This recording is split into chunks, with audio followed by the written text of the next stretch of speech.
So from my previous short, I told you something about having a vision and the need for you to effectively plan. So I want to elaborate on that more in this long video.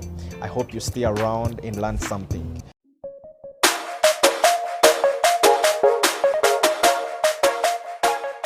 So I was saying a number of things, but I'll repeat them for the purposes of clarity.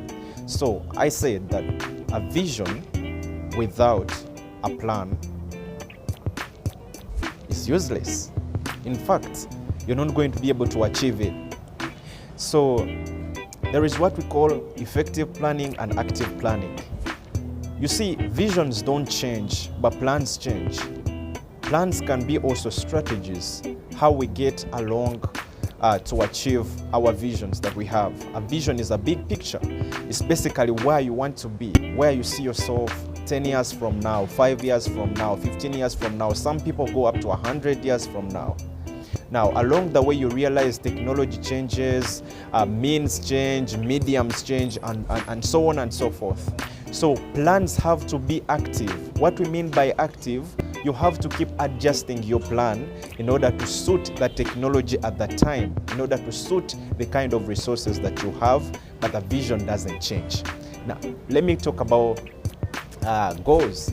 You see, everybody has this thing about goals, and you think goals work, set goals, schools tell their students, you have to set goals. Actually, they made us write goals at the start of every term. Trust me, I would write like 20 goals. Some people would even write 30 goals. Now, I realized that out of the 20 goals, most of the time I would not even achieve any.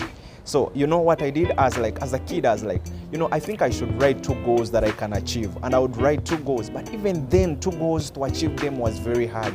I realized the problem wasn't with the goals. It wasn't that I didn't want to achieve these things. The thing was about the habits that I had. So I want you to desist from the habit of setting goals and just develop a system of habits. Now, when you have the right habits, or what we call effective habits, they are going to propel you to the success that you actually need. See, there is a magic. Here's the magic.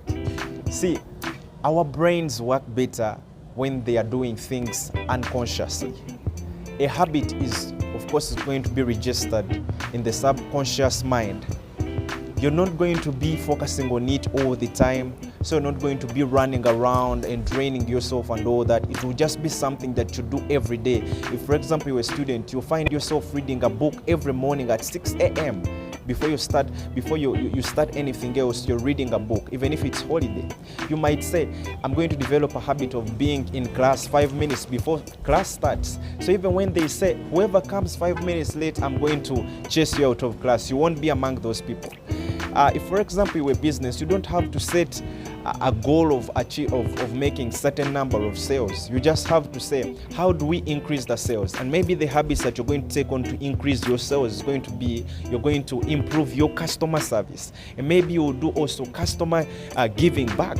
And maybe you're going to do a number of promotions, and you make them habits. You make them your habit as a company to give back to your customers, to speak politely to your customers, to call up your customers to find out how they are doing. If you do these small things and they become part of what you do every day, there is no way your sales are not going to increase. So you see, at the end of the day, goals shouldn't be the focus, but the kind of habits that are going to be effective in helping you achieve the level of success that you need. That's it for today.